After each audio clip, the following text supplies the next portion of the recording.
환난을 당한다 이리 오라. 땅들이 변하고 물결이 일어나 산 위에 넘치되 두렵잖네. 비바람이 떠들고 나라들 모여서 진동하나. 우리 주 목소리 한 번만 바라면 전하의 모든 것 망하겠네.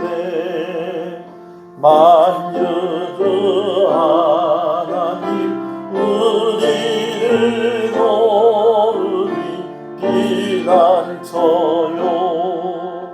세상의 난리를 그치게 하시니 세상의 찬동이 쓸데없네. 높으신 하나님 우리를 구하니 할렐루야. 괴로움이 심하고 환난이 극하나 피난처 되시는 주 하나님. 아멘. 신앙을 고백하시겠습니다. 전능하사 천지를 만드신 하나님 아버지를 내가 믿사오며 그 외아들 우리 주 예수 그리스도를 믿사오니 이는 성령으로 잉태하사 동정녀 마리아에게 나시고 본디오 빌라도에게 고난을 받으사 십자가에 못 박혀 죽으시고 장사한 지 사흘 만에 죽은 자 가운데서 다시 살아나시며 하늘에 오르사 전능하신 하나님 우편에 앉아 계시다가 저리로서 산자와 죽은 자를 심판으로 오시리라. 성령을 믿사오며 거룩한 공예와 성도가 서로 교통하는 것과 죄를 사해 주시는 것과 몸이 다시 사는 것과 영원히 사는 것을 믿사옵나이다. 아멘. 하나님의 은혜를 감사합니다. 오늘 3일 저녁 주회전에 나와 우리가 함께 예배하게 하시는 것을 감사합니다. 하나님 앞으로 우리를 이끌어 주실 때에 우리에게 하나님께서 말씀하시고 또 그 말씀을 통해서 우리가 하나님을 위해서 어떻게 살아야 될 것인지를 알게 하시고 우리의 삶이 예배가 되게 하시고 우리가 더 힘을 내고 용기를 얻고 우리가 다시 한번 주께 순종할 수 있도록 우리에게 은혜 주시려고 우리를 부르신 줄로 믿습니다. 하나님, 이 시간에 우리가 하나님께 드려지는 온전한 예배가 되게 하여 주시옵소서. 모든 영광을 하나님 홀로 받으시옵소서. 주의 말씀을 듣고 깨닫게 하시고 우리 가운데 그 말씀대로 살기를 다짐하는 시간이 되게 하여 주시옵소서. 무더운 날씨 가운데에 장마가 시작이 되었습니다. 우리 성도들의 생업 가운데 하나님께서 은혜를 주실 때에 이 장마와 무더운 날씨를 인하여서 시험에 들지 아니하도록 아버지 하나님 그 생업 가운데에 우리 성도들의 건강 가운데에 하나님의 은혜가 있게 해주시기를 간절히 소원합니다. 치료 중인 우리 성도들 하나님께서 기억하여 주시옵소서. 성경학교와 수련회가 준비되고 있는 가운데 있습니다. 위에서 헌신하고 수고하는 우리 교사들에게 하나님께서 지혜를 허락하여 주시옵시고 아버지 하나님 이번 성경학교와 수련회를 통해서 아이들의 믿음이 자라가게 하여 주시옵시고 수고하는 여러 손길이 선교지에 가서 하나님을 섬기는 것과 같이 큰 복을 또한 누릴 수 있기를 간절히 소원하오니 하나님 도와주시옵소서. 은혜를 허락하여 주시옵소서. 여러 가지 기도의 제목들이 있습니다. 마음의 소원이 있습니다. 때를 따라 구하는 은혜가 있습니다. 오늘 말씀을 통하여서 그 해답을 얻어가게 하여 주시옵시고 더욱더 기도에 힘쓰고 모이는 것에 힘쓰는 그런 교회로 하나님께서 우리 교회를 이끌어 주시옵소서. 시종을 주님께 의지하오며 예수님 이름으로 기도합니다. 아멘. 할렐루야. 우리 앞뒤 옆 사람 인사하시겠습니다. 잘 오셨습니다. 주 안에서 잘 되고 있습니다. 더 잘 됩니다. 갈수록 잘 됩니다. 반드시 잘 됩니다. 할렐루야. 자, 제가 또 말씀을 드립니다. 주 안에서 잘 돼야 됩니다. 주 안에 있으면 잘 됩니다. 할렐루야. 말씀을 함께 보겠습니다. 로마서 16장 11절 말씀입니다. 로마서 16장 11절 말씀입니다.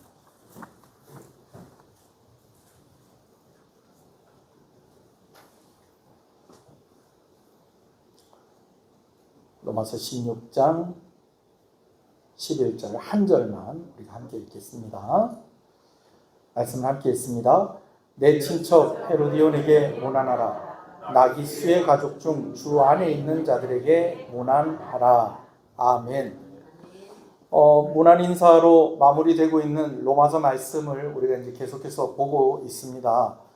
오늘 이제 네 번째 시간입니다. 로마서의 사도 바울이 이제 이 로마서를 마무리하면서 누구누구에게 문안하십시오. 누구에게 문안하십시오. 그리고 또 누구누구가 여러분들에게 문안합니다. 라고 하는 그 이름을 한 사람 한 사람 우리가 살펴보고 있는 가운데 있습니다. 지난 시간에도 대략 한 6명 정도를 묶어서 이렇게 말씀을 나눴는데요. 오늘 이제 11절 한 절 말씀에만 있는 이들을 이야기하면서 오늘 은혜를 나누려고 합니다.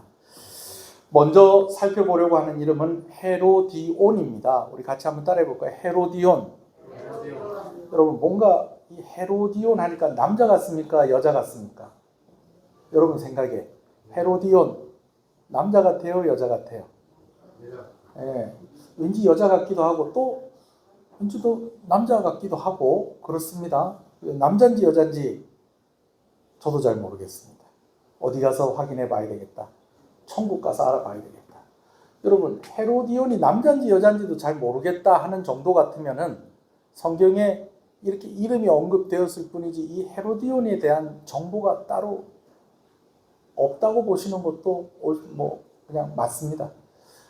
제가 여러 자료를 찾아봤는데 이 헤로디온이 남자다 여자다 어디 출신이다 이런 이야기가 일체 없습니다. 얻을 수 있는 정보가 있다고 한다면은 이 사람의 이름입니다. 헤로디온. 여러분 자꾸 헤로디온 하니까 이 여인이 아니라 이 사람이요 어느 집안 사람 같습니까? 여러분 생각에 그렇습니다. 맞습니다. 이 센스가 있네요. 그렇죠? 제가 일부러 헤로디온 그랬잖아요. 그렇죠? 헤롯 집안의 사람인 것은 분명하다라는 것이죠. 이거밖에 없어요. 이름에 나타나 있는 정보. 헤롯 집안의 사람일 것이다. 여기서 말하는 이 헤롯 지방은 그 가문은요, 이 분봉왕 헤롯의 가문을 의미하는 것입니다. 그러니까 헤롯 가문의 사람이니까 왕실 사람일 것이고, 또 헤롯 가문의 왕실 사람이다. 이것은 정치적으로 말하면은 친로마 성향을 가진 사람일 것이고, 또 헤롯 집안의 사람이니까 민족으로 치면 어느 민족 사람이다? 유대 민족 사람이다. 이름을 통해서 이런 몇 가지 정보를 얻을 수가 있다라는 것이죠. 자, 근데 이 헤로디온에 대해서 바울이 이야기할 때에 뭐라고 이야기하느냐? 이 헤로디온이 바울의 무엇이다라는 거예요. 친척이다라는 것입니다. 이미 이제 로마서가 마무리되고 이제 문안 인사를 하는 가운데에 바울이 친척이다라고 이야기한 사람들이 이미 있었어요. 누구냐면 안드로니고와 유니아라는 사람이죠. 그래서 제가 이 이야기를 하면서 사도 바울이 그냥 주 안에서 친척이다. 여러분 우리가 다 형제고 자매 아닙니까? 그죠? 근데 우리가 어렸을 때부터 이렇게 한 집에서 자라고 그렇게 해서 형제 자매가 아니고 우리가 누구 안에서 형제 자매라는 거예요. 주 안에서 형제 자매라는 것이죠. 근데 보통 보면 이런 경우 같으면 누구 안에 형제 자매 이렇게 이야기를 할 건데 이 안드로니고와 유니아 같은 경우에는 그냥 내 형제요, 내 자매고 내 혈육이다 이렇게 이야기를 하고 있다라는 거예요. 그래서 제가 이런 이야기를 한 적이 있어요. 진짜 주 안에서 형제 자매인데 그만큼 사도 바울이 사랑하고 아끼고 하니까 그렇게 이야기할 수도 있겠지만은 진짜 친척일 수도 있다. 그러면서 제가 이런 얘기했죠. 먼 친척도 친척이다. 사돈의 8촌의 9촌의 뭐 3촌이라도 친척은 친척이다. 뭐 그런 게 있는지 모르겠지만 먼 친척도 친척이다라는 것을 생각하면 진짜 사도 바울의 혈육으로 우리가 생각할 수도 있겠다라는 거죠. 그런데 헤로디온의 경우는 달라요.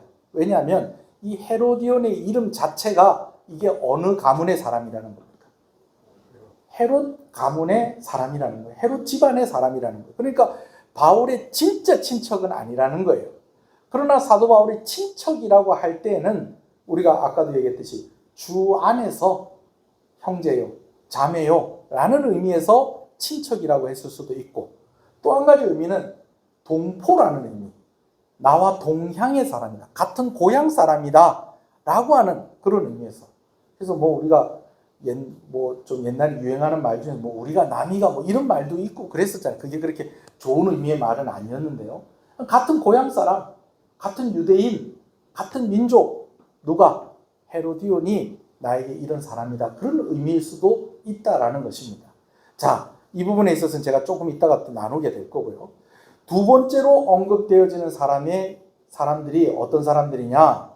나기수의 가족 중 주 안에 있는 자들에게, 한 사람, 한두 사람이 아니라는 거죠. 자들이라고 할 때는 한 사람이 아니라 여러 사람이라는 겁니다. 근데 여기 보면 누구의 가족이라는 거예요? 나기수라는 사람의 가족이라는 거예요. 근데 여러분, 이 나기수는요, 정말 이때 당시 유명한 사람이었다는 거예요. 그래서 학자들이 한 목소리로 이 나기수의 본명을 이렇게 이야기를 하는데, 여러분 잘 들으세요. 나기수의 본명이요, 티벨리우스 클라우디우스 나르키수스입니다. 자, 제가 참 연습을 좀 했어야 되는데, 자, 제가 다시 얘기할게요. 티베리우스 클라우디우스 나르키수스가 이제 우리 한국말로 그냥 줄여서 나리수 그렇게 얘기한 거예요. 무슨 말인지 아시죠? 나리수가 나기수. 저녁이 되니까 밥을 먹었는데 이 혀가 이렇게 뱅글뱅글 도네요. 이름이 이렇게 길어요. 뭐 옛날에 뭡니까 유머 1번지 이런 데 보면 뭐 찔찔리우스, 뭐 깜짝리우스, 뭐 별로 뭐 리우스가 나오더니 이 사람은 티베리우스 클라우디우스 나르키수스라는 이름을 가지고 있다는 겁니다. 여러분, 딱 제가 이야기할 때 딱 보니까 이 사람의 이름이 몇 번 끊어져서 이야기를 하고 있습니까? 3번 끊어져서 이야기하고 있어요. 그러니까 이 이름 속에 사실은 3사람 이름이 들어가 있는 거예요. 왜 이 3사람이 들어가 있느냐? 이 이름을 보면 이 사람이 어떤 사람인지 알 수 있다는 거예요. 학자들이 이 나기수는 바로 티베리우스, 클라우디우스, 나르키수스, 이 사람이 분명하다. 자, 그런데 이 사람 이름이 왜 이렇게 기냐? 먼저는요, 제일 먼저 나오는 이름이 한번 따라합시다. 티베리우스. 티베리우스는 쉬워요. 좀 이따 나르키수스 이게 어렵지. 티베리우스가 무슨 이름이냐면, 이 사람이 어떤 의미가 있냐면, 원래 이 사람이 티베리우스라는 사람의 집의 종이었어요. 티베리우스라는 사람의 집의 종이었어요. 근데 이 사람이 얼마나 충성되고 또 뭐가 능한 사람이냐면 권모 술수에 능한 사람이에요. 그러니까 수완이 좋은 사람이라는 거예요. 좋게 말하면 수완이 좋은 사람이에요. 충성되고 부지런하고 수완이 좋고 야망이 있는 사람이야. 근데 신분이 뭐였다는 거예요? 종이었다는 거예요. 근데 이 티베리우스에게 정말 온 충성을 다했더니 이 티베리우스가 이 사람이 가지고 있는 종의 신분으로부터 자유롭게 풀어줘 버렸습니다. 그리고 나니까 이제 주인을 위해서도 그렇게 열심히 살던 사람이 이제 자기가 자유로워지니까 누구를 위해서 또 열심히 살겠어요? 자기를 위해서 열심히 사는데 이 사람이 또 어떤 특징을 가지고 있다는 거예요. 권모술수가 능한 사람이라는 거예요. 이 권모술수가 능하다라고 할 때는요, 어떤 의미가 있냐면 참 잘하는 사람, 일 잘하고 부지런하고 여러분 이런 의미도 있지만 자기가 성공하기 위해서 다른 사람들까지도 어떻게 하는 사람? 희생을 시키는, 여러분 그런 사람이었다라는 거죠. 누가? 나기수가 클라우디우스, 티베리우스, 클라우디우스, 나르키수스가 그랬다라는 거예요. 그러니까 종으로 살 때는 종으로 또 열심히 살다 보니까 이제 이 사람이 자유로워졌어요. 이게 자유인이 되고서부터는 이제 이 사람이 어떻게 또 살았느냐? 자기 자신을 열심히 위해서 살면서 부와 권력을 가지게 되었다라는 것입니다. 그러면서 이 사람의 이름에 두 번째로 등장하는 이름이 있는데 그게 누구냐면 클라우디우스라는 이름입니다. 그러니까 우리가 성경에서 자주 이야기하기로 글라우디아 황제 뭐 이런 이야기 하잖아요. 그죠? 이 바로 황제의 이름이 이 사람 이름 뒤에 붙어요. 여러분 이건 뭘 의미하는 걸까요? 황제가 이 사람을 곁에 두고 이 사람에게 일을 많이 시켰다는 거예요. 여러분 황제가 옆에 두고 일을 많이 시켰다는 것은 무엇을 의미하는 겁니까? 황제에게 인정을 받고 사랑을 받았다라는 것입니다. 무슨 얘기인지 아시겠죠? 그러면서요, 이 사람이 자유한 사람이 되고 나서 힘과 돈과 권력을 가지게 되었는데 이제는 황제가 자기를 밀어줘요. 그러니까 이 사람이 어떻게 된 거겠어요? 거기다가 더 뭘 다른 거예요?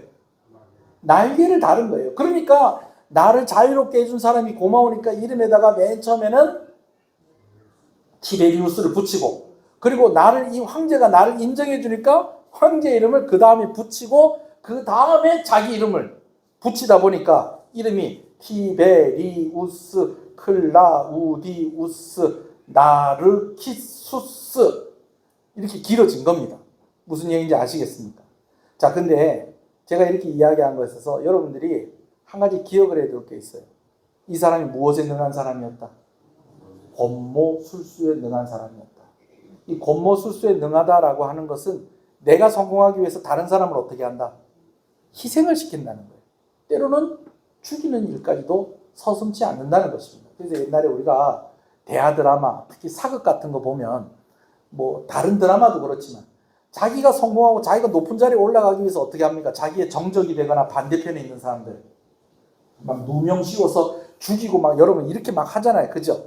그래야 또 왕이 또 바뀌면 또 그 사람이 또 반대로 죽고. 근데 이 나기수가 또 바로 그런 사람인 거예요.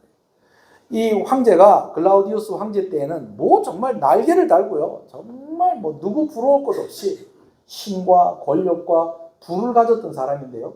나중에 이제 누가 황제가 되냐면 네로라는 사람이 황제가 됩니다. 네로 황제 얘기는 여러분 많이 들어보셨죠? 그죠? 이 네로가 황제가 되고 나서는 이제 어떻게 돼버냐? 이 사람이 죽습니다. 왜 죽느냐? 네로의 엄마한테 찍힌 거예요. 아그리피나라는 네로의 어머니가 있는데 이 네로가 황제가 되자마자 이 나기수를 죽여버립니다. 아마 추측을 하기로는 아마 이제 네로가 왕이 되어지는 과정에서 나기수가 도와줬다는 거예요. 오히려 방해를 했다는 거예요. 방해를 한 것 같아요. 그러니까 자기 아들이 황제에 딱 오르고 나니까 누구 먼저? 저 나기수부터 먼저 정리해라라고 한 거예요. 근데 로마서가 기록이 되어 있을 때는 나기수가 잘 나갈 때였을까요? 죽었을 때였을까요? 아직 안 죽었을 때예요. 잘 나갈 때였어요. 잘 나갈 때였어요. 이때까지만 해도. 예. 로마서 언제 기록했다고 그랬어요? 바울이 3차 선교 마치고 예루살렘 가기 전에 로마서를 기록해서 보낸 거예요. 그러니까 이때는 진짜 나기수의 집이 진짜 나는 새도 떨어뜨리는 그런 권세 있는 집안이었던 거예요. 그러니까 학자들이 이 나기수가 누구냐 할 때에 그냥 한 목소리로 자꾸 왜 이름을 얘기하게 되지? 티베리우스, 클라우디스, 나르키수스 이 사람일 것이다. 100%다. 이렇게 이야기를 했다라는 것이죠. 자, 이렇게 이야기를 하고 보니까 11절에 이 두 사람이 함께 언급이 되었다라는 이유를 조금 알 것 같아요. 왜냐하면 둘이 좀 비슷해요. 둘이 왜 비슷하냐? 나기수하고 비슷하다는 거 아니에요. 여러분 나기수가 그 네로 황제의 어머니인 아그리피나에 의해서 죽게 되기까지 예수님을 믿고 회심했다라는 그런 기록이나 자료 같은 건 없습니다. 그런 정보는 없습니다. 그러니까 나기수는 끝까지 예수님 안 믿고 그냥 죽은 것 같아요. 근데 그의 가족들 중에 누가 있었다는 거예요. 예수 믿는 사람들이 있었다라는 거죠. 자, 그렇게 볼 때에 헤로디온도 그렇고 나기수의 자녀들인지 가족들 부인인지 며느리인지 알 수가 없지만 그 집의 가족들 가운데에도 그 사람들하고 헤로디온하고 뭔가 좀 비슷한 부분이 있는 것 같아요. 뭐가 좀 비슷한가 좀 정리를 하면요. 먼저는요. 헤로디온과 나기수의 가족들이 비슷한 첫 번째는요. 이들이 부와 권력과 아주 가까운 사람들이었다라는 것입니다. 헤로디온도 왕족이니까 부와 권력을 가진 그런 집안의 사람이었고, 또 나기수는 또 말할 것도 없고요. 그죠? 예, 나기수 집안의 사람이라면 뭐 진짜 뭐 나는 새도 떨어뜨리는 그런 집안의 사람들이니까 이 사람들은 무엇과 무엇이 가까웠다? 부와 권력이 가까웠다라는 것이죠. 오늘날로 얘기하면 무슨 수저다? 금수저 정도가 아니라 뭐 금수저에 뭐 다이아 하나 박혀 있는 뭐 그런 그런 정도의 집안의 사람들이었다라는 거죠. 조금 더 설명을 드리면 헤로디온은 왕족 사람이었죠. 물론 로마가 세운 호수아비 같은 왕들이었지만은 그래도 그 집안의 왕들이 왕은 왕이었다는 거예요. 그 왕의 명령으로요, 헤롯 집안의 왕들 가운데에 명령을 내려서 세례 요한도 죽었어요. 그 집안의 왕들 가운데 명령을 내려서 예수님의 제자인 야고보도 순교를 하게 됩니다. 예수님 십자가 달려 고난당하시고 죽는데도 이 헤롯 가문의 사람들이 일조를 한 겁니다. 거슬러 올라가면 순수한 유대인이라고는 할 수 없지만 곤모술수와 로마의 충성을 다해서 분봉왕의 자리에까지 오른 이런 헤롯 집안의 그러한 내력을 이렇게 볼 때에 참 뭐 이 사람들 대단한 집안이다 라고 그렇게 생각을 할 수밖에 없죠. 거기다가 또 얼마나 또 유대인들의 환심을 사려고 했는지 성전 짓는 일을 하는데, 여러분 우리가 마태복음 보면서 이 성전의 규모가 어떻다는 거 우리가 한번 그림을 보면서도 우리가 나눴었잖아요. 어마어마한 규모 아니었습니까? 그죠? 그러니까 그냥 뭐 로마의 하수인 같은 그런 왕 정도가 아니라 왕은 왕이었다. 근데 그 집안의 사람이었다. 그래도 유대 땅에 가면 방구 꿰나 끼는 그런 집안 사람이었다. 방구 낀다는 그런 표현 잘 안 씁니까? 요즘 그런 거 잘 안 쓰나 봐요. 나기수도 마찬가지죠. 노예 출신이었지만은 그러나 나중에는 황제의 그런 측근에서 권력을 휘두르는 자리에까지 올라간 사람이 바로 이 나기수인데, 이 나기수의 집안의 사람이다. 무엇과 무엇에 가까운 사람이라니까? 부와 권력에 가까운 사람들이었다라는 거죠. 자, 또 헤로디온과 나기수 가족들의 비슷한 점 두 번째는요, 그들이 가진 권력으로 인해서 부러움보다는 미움을 받았을 가능성이 더 많다라는 겁니다. 여러분, 유대인들이 헤롯 왕과 헤롯 집안의 사람들을 좋아했을 것 같아요? 싫어했을 것 같아요? 싫어했어요. 원래는요, 100% 유대인도 아니에요. 꼭대기에 있는 이 헤롯 가문의 로마서가 쓰여질 당시로 치면은 그 헤롯 아그리파 2세의 할아버지쯤 되겠죠. 100% 유대인도 아니에요. 거기다가 어디하고 친하다는 거예요? 로마하고 친해요. 그나마 이 헤롯 왕이라도 없으면 우리가 완전히 로마의 지배를 받을 것 같으니까 없는 것보단 낫다.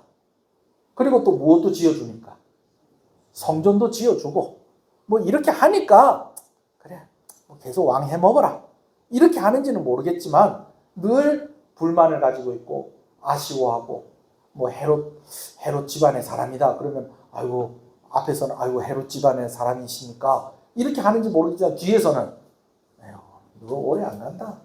로마가 뭐 언제까지 뭐 너한테 뭐 왕자리 내주고 뭐 이렇게 할 것 같냐? 너가 뭐 이름만 껍데기만 왕 아니냐? 이런 취급을 받는 집안의 사람이었다는 거죠. 여러분 나기수는 더합니다. 아까 얘기했듯이 나기수를 설명하는 중요한 단어가 있었다고 그랬어요. 무엇과 무엇? 권모, 술수. 여러분 권모, 술수 이것으로 그 자리에까지 오른 거예요. 황제의 오른팔까지 거의 그 정도 수준까지 오른 거예요. 여러분 그 정도까지 올라가려면요.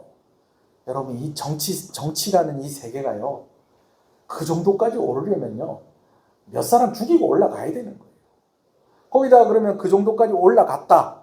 그러면 거기 올라가가지고 이제 좀 높은 자리에 올라갔으니까 좀 어려운 사람들 많이 도와주고 여러분 이럴 것 같아요? 아니요. 그렇게 하지 않아요. 오히려 약한 사람들 거 더 뺏어가지고 왜? 자기는 뭐가 있으니까? 힘이 있으니까. 권력이 있으니까. 나쁜 짓들은 더 많이 하는 거예요. 여러분 그러다 보니까 힘과 권력과는 가까웠지만 사람들이 좋아는 한다 안 한다?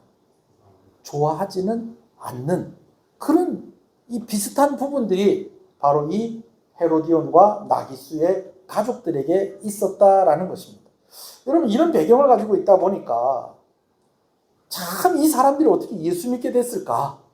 이게 정말 진짜 참 굉장한 일입니다. 굉장한 일이에요. 예. 어떤 면에서 또 이런 생각을 해볼 수가 있냐면, 보통 여러분 이런 배경을 가지고 있는 사람들은요, 오히려 자유가 없습니다. 자기가 선택을 할 수 있는 권한이 좀 적어요. 좀 적어요. 예를 들어서 내가 너무 좋아하고 사랑하는 여자가 있는 거예요. 근데 뭐 그냥 뭐 아무것도 가진 게 없어. 그래서 이제 뭐 내가 결혼하고 해도 뭐 어머니 아버지가 막 아무것도 안 해줘. 해줄 것도 없고, 예. 뭐 말을 하자면 그런 집 있을 수 있잖아요. 그죠?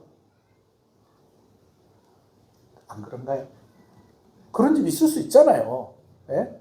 그런 집 있을 수 있잖아요. 내가 결혼하려고 하는데 뭐 도와주기는 그냥 뭐 오히려 뭐 그냥 뭐 하여튼 그래.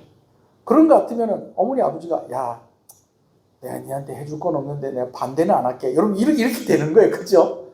혹은 반대를 하더라도 아니 뭐 나한테 뭐 해줄 거면서 내 결혼 반대하는데 그러면은 어머니 아버지가 할 말이 있어요, 없어요?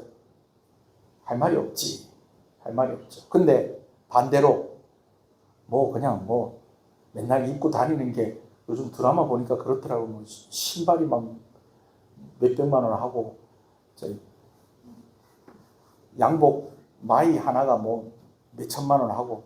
제가 한번 그 롯데타워 가서 제 아내한테 바지가 이쁘길래 여보 저 바지 하나 사줄까 그랬더니 아니 됐다고 그러더라고. 아 여보 그래도 백화점 왔는데 내가 10만 원짜리 내 바지 하나 사줄게 그랬더니 자세히 보라고 그러는데 그게 10만 원짜리 바지더라고요. 아니더라니까요. 그런 옷 입혀주고, 에? 뭐 이렇게 잠자리도 그냥 뭐 마곡간 같은 그런 집에서 자는 게 아니고 뭐 진짜 으리으리한데 막 그냥 막 침대에도 막 침대에 따로 커튼이 쳐져 있고 막 이런 데 같으면 너 그 결혼하려면 나가라 그러면 나가기가 쉽겠어요, 어렵겠어요? 쉽지 않죠. 남 얘기라고 또 대답도 안 하시려고 그러네. 옛날에 우리가 잘 알고 있는 성 프란체스코가 그랬었어요. 이분이 한창 이제 그 살고 있을 때 뭐가 있었냐면 십자군 전쟁이 있었어요. 그래서 그때 젊은 사람들처럼 이분도 어떤 꿈을 가지고 있었냐면 훌륭한 기사가 되어서 전쟁터에 나가서 큰 공을 세워서 자기가 유명한 사람이 되겠다고. 또 그도 그럴 만도 한 게 자기 아버지 집이 너무 부자인 거예요. 진짜 뭐 그 동네에서 제일 부자인 거예요. 그러니까 뭐 부러울 것 없이. 그러니까 젊었을 때 뭐 진짜 지 하고 싶은 대로 다 하고 다닌 거예요. 그러다가 전쟁을 경험하고 나서 또 그러는 과정에서 누구를 만난 거예요? 하나님을 만난 거예요. 그러고 나서 이제 아버지한테 아버지 제가 이제껏 죄 짓고 살았던 거 이제 다 청산하고 이제 새로운 삶을 살겠습니다. 여러분 이러니까 아버지가 좋아요 안 좋아요? 좋죠. 그런데 자기가 성직자로 헌신하겠다는 거예요. 아버지는 이 많은 재산 하나밖에 없는 아들한테 다 물려주고 그렇게 할 생각을 하는데 이 아들이 갑자기 뭐 하겠다니까? 성직자가 되겠다는 거예요. 그때 당시만 해도 이제 카톨릭이었으니까 성직자가 되면 뭐가 되는 거예요? 신부님 되는 거예요. 물론 신부님 되는 걸 좋아하시는 분들도 있지만 이 많은 재산 이 아들 위해서 내가 다 모았는데 그래서 성 프란체스코한테 그 얘기한 거 프란체스코한테 니 그렇게 할 것 같으면 내가 너한테 준 거 하나도 빼놓지 말고 다 놔두고 네가 할 길 가라. 그랬더니 진짜로 속옷 한 장 입지 않고 홀랑 벗고 그 집을 나왔다는 거 아닙니까? 나중에 이 성 프란체스코 회라는 이제 그 회가 만들어지는데 제일 존경받고 제일 인정받는 사교들이 됩니다. 사교 이렇게 그 사제 단체가 됩니다. 사교가 아니라 사교는 이제 사입이 좀 되죠. 사제 단체가 됩니다. 그래서 거의 신발도 안 신고 다니고 옷도 그냥 한 벌 가지고 계속 입고 다니다가 헤어지면 이제 다른 옷 입고 뭐 이런 식으로. 그래서 이제 막 이분이 그 지은 시 중에서도 되게 유명한 시가 있고 거기에 붙여놓은 이름도 있고 저 노래도 있죠. 여러분도 아는 노래. 오 감미로워라 가난한 내 맘에 한없이 샘솟는 정결한 사랑. 오 감미로워라 나 외롭지 않고 온 세상 만물 향기의 빛으로. 하나님이 나에게 허락해 주신 이 햇빛이 있으니까 나 이걸로 됐다. 나는 이걸로 됐다. 내 아버지가 아무리 부자고 나에게 물려줄 것이 많다고 해도 나는 내 아버지가 아니라 하나님이 나에게 주신 이 햇빛, 이거 선택하겠다. 여러분 평생 이렇게 산 사람이에요. 여러분 그런데 헤로디안이 아니라 헤로디온이 예수 믿게 되어지는 것, 어쩌면 이런 길을 가야 하는 것이 요구되어질 수 있다는 겁니다. 또 나기수의 집안 사람들이 그게 어떻게 하다가 예수 믿는 걸 나기수가 알게 됐어. 그럼 나기수가 이제 어떻게 하겠어요? 네가 지금 어디 저기 지금 저기 가나안 땅에서 온 그런 종교를 믿고 네가 지금 이렇게 살려고 그러느냐? 너 이렇게 하려면 집에서 나가라. 그럼 어떻게 해야 돼요? 예?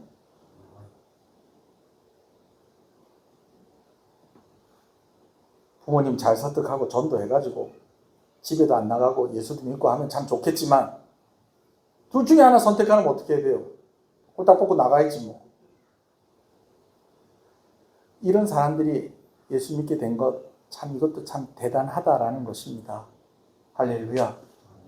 그래요. 어떤 집은 이런 집도 있다라는 거예요. 내가 예수 믿기 위해서. 여러분 이런 집안 사람들 뿐만이 아니고 우리가 간혹 이런 사람들을 봅니다. 내가 예수 믿으려고 작정을 하고 나서 이전에 내가 살았던 대로 그대로 살 수가 없는 거예요. 그래서 내가 살았던 그 모든 것들, 모든 배경들, 내가 가지고 있는 것들 다 내려놓고 다 포기하고 그렇게 예수님을 믿기로 선택하는 사람들 있습니다, 여러분. 있어요. 아마 여기 앉아 계시는 분들도 명절 때만 되면 이것 때문에 힘들고 괴로운 분들 아마 있을 수 있을 겁니다. 다른 거 없어요. 예수 믿는 것 하나 때문에 다 내려놓아야 된다는 거. 참 대단하죠. 그런데 또 한 가지는요. 이 사람들이 참 또 대단하다라고 이야기할 수 있는 것이 뭐가 대단하냐. 그럼 이 사람들이 교회로 들어왔을 때에 교회 안에 있는 사람들은 이 사람들을 두 팔 벌려 환영을 했겠느냐라는 거예요. 그냥 쉽게 설명하면 이래요. 우리가 이제 시간이 많이 지났지만 우리가 뭐 한 1905, 60년대 좀 산다고 칩시다. 한 70년대 산다 칩시다. 근데 우리 교회에 누가 옷도 잘 입고 아주 그냥 번지르하고 뭔가 있어 보이는 사람이 들어온 거예요. 그래서 오늘부터 교회 다니기로 했다고 해서 오늘 잘 오셨습니다. 등록카드 하나 적어주십시오. 그래가지고 등록카드를 이렇게 적는데 이제 이름을 이렇게 적는 거예요. 그 이제 우리 교회 같은 경우에는 제가 새벽에 기도하니까 가족들 이름도 적어주십시오. 그랬더니 아버지 이름에다가 이완용. 그래서 혹시나 싶어서 물어본 거예요. 이 이완용이 제가 아는 그 이완용입니까? 그때 맞다고. 그래요. 그래 잘 오셨어요. 그래요. 또 아버지가 또 할아버지가 또 과거에 또 그런 걸 했다고 하더라도 그래도 예수 믿고 회개하고 또 예수 믿고 이렇게 하기를 하시면 잘한 일입니다. 그런데 그 다음 주에 교회에 소문이 쫙 난 거예요. 우리 교회 이완용 손자가 등록했다. 요즘 같으면요 인터넷에 난리 날 거예요.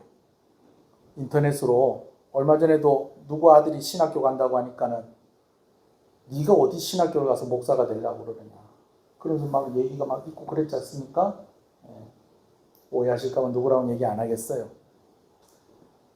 여러분, 그럼 또 다 포기하고 또 교회 안으로 들어왔더니 교회에서는 저 아버지가 헤롯 가문의 사람들이라면서 저 얼마 전에 야고보가 순교했는데 쟤네 아버지가 죽였다면서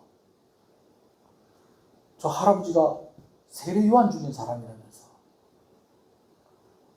얼마 전에 길거리에서 전도했다고 붙잡혀 가가지고 사자하고 싸우다가 우리 아버지가 죽었는데 쟤네 아버지가 우리 아버지 그리 집어 쳐놨다면서. 여러분, 말을 하자면, 설명을 하자면 교회에서 환영받지 못했을 것 같아요. 근데 사도 바울이 이들의 이름을 언급합니다. 심지어 뭐라고 얘기합니까? 헤로디아는 내 친척이다. 여러분, 이게 복음의 능력입니다. 할렐루야. 복음이 사람을 품게 하는 것입니다. 요즘은 이렇게 저는 이제 그 유튜브를 통해서 간증 같은 것도 제가 많이 듣거든요. 간증 같은 것도 많이 듣고 이렇게 하다 보니까 옛날에 우리가 되게 흉악한 죄를 저질렀던 사람이 이제 막 죽기 전에 이렇게 했던 말들을 꼭 진짜 그 사람이 죽기 전에 한 말을 녹음한 것처럼 누가 이렇게 대신 그 사람이 했던 말들을 그 사람 사진과 함께 사형당하기 전에 이렇게 얘기하는, 이렇게 하듯이 그렇게 하는 또 그런 영상도 있더라고요. 여러분, 참 그런데 저도 이렇게 그 사람들이 그 죄를 저질러서 온 나라를 떠들썩하게 했을 때 어떻게 저렇게 죄를 지을까? 이런 생각이 들다가 그 사람이 죽을 때에 이런 말을 하고 죽었구나. 여러분, 저는 이렇게 죄를 많이 지었는데 그래도 예수 믿고 제가 좋은 곳 가게 되었습니다. 여기 있는 모든 사람들 다 예수 믿고 천국 가시기 바랍니다. 여러분, 그러니까 우리가 당사자가 아니니까 또 그럴 수도 있겠지만 그래 너도 예수 믿고 천국 가거라, 이런 마음이 생기지 않습니까? 할렐루야. 복음의 능력이 이렇게 대단합니다. 도저히 예수 믿지 이 집안에는 도저히 복음이 들어갈 수 없다 라고 하는 그곳에도 복음이 들어가고, 그리고 복음이 모든 것을 포기하게 하고, 또 그것을 포기하고 들어왔을 때에 환영받지 못했지만 처음에는, 그러나 점점 가족으로 한 일원으로 받아들이게 되어지는 바로 그 일들이 복음 안에서 이루어진다라는 것입니다. 할렐루야. 한번 기도하시겠습니다. 여러분, 이 세상의 그 어떤 것보다도 주 예수 그리스도를 믿는 것이 가장 좋은 선택을 하는 것이다라는 것을 믿으시는 여러분 되시길 소원합니다. 예수를 위해서 그 어떤 것을 다 버린다고 해도, 그 어떤 것을 다 포기한다고 해도 절대로 손해가 될 수가 없습니다. 왜냐하면 하나님께서 우리에게 이 세상의 그 어떤 것과도 비교할 수 없는 그 아들 예수님을 우리에게 주셨기 때문입니다. 그 하나님의 은혜에 감사하며 기도했으면 좋겠습니다. 또 한 가지는 누구에게나 누구든지 가족으로 품을 수 있는 교회가 되었으면 참 좋겠습니다. 여러분, 이게 참 쉽지가 않아요. 더 배려하고 더 인정해 줘야 되고 결국은 내가 희생을 해야 돼요. 여러분, 권모술수로 다른 사람 밀어내는 게 쉽지 내가 희생하는 거, 여러분, 이거 쉽지 않습니다. 차라리 또 다양한 사람들만 모이면 또 괜찮은데 또 너무 비슷한 사람들만 모이는 것도 고민이 될 수 있어요. 그래서 저는 늘 기도합니다. 하나님, 우리 교회 가난한 사람도 오게 해주시고 부자도 오게 해주십시오. 많이 배운 사람도 오게 해주시고 못 배운 사람도 오게 해주십시오. 건강한 사람도 오게 해주시고 연약한 사람도 오게 해주십시오. 젊은이들도 오게 해주시고 나이 든 사람도 오게 해주십시오. 초신자도 오고 일꾼도 하나님 보내주십시오. 이 시간에 우리가 하나님께 감사하면서 한번 우리 교회가 많은 사람을 품을 수 있는 교회가 되게 해달라고 한번 같이 기도하겠습니다. 다 같이 주님의 이름을 부릅니다. 주여, 주여.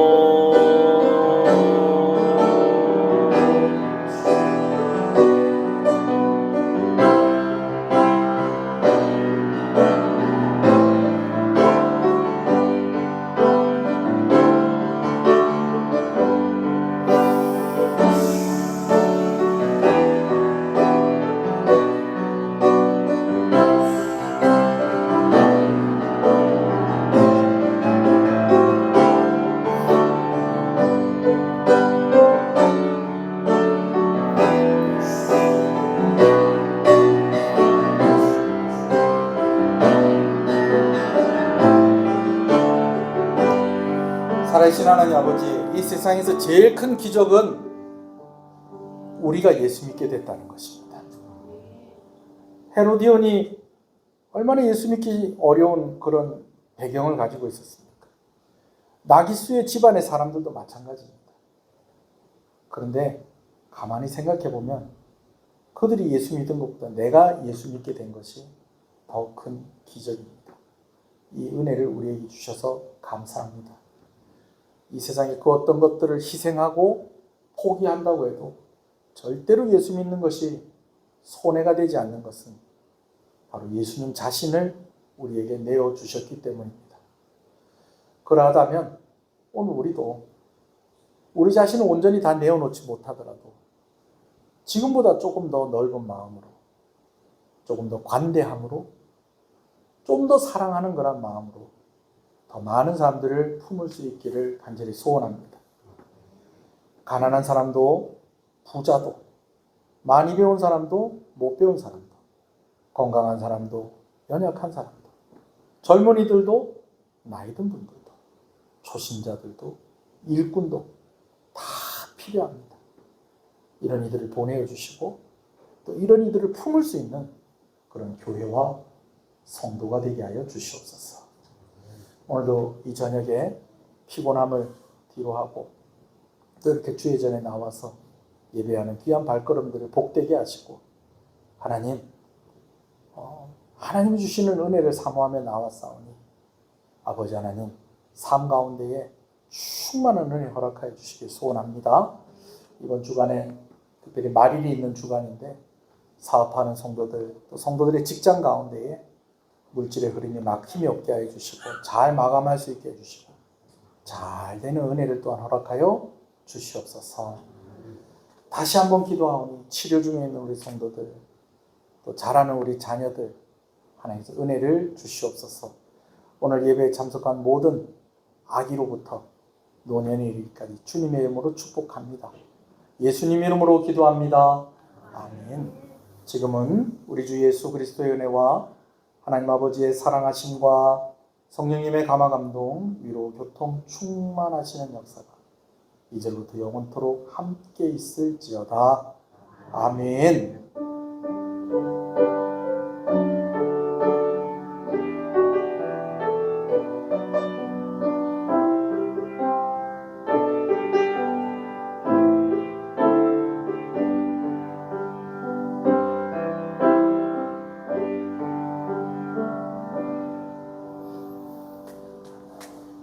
예배를 마쳤습니다. 당에 모이겠습니다.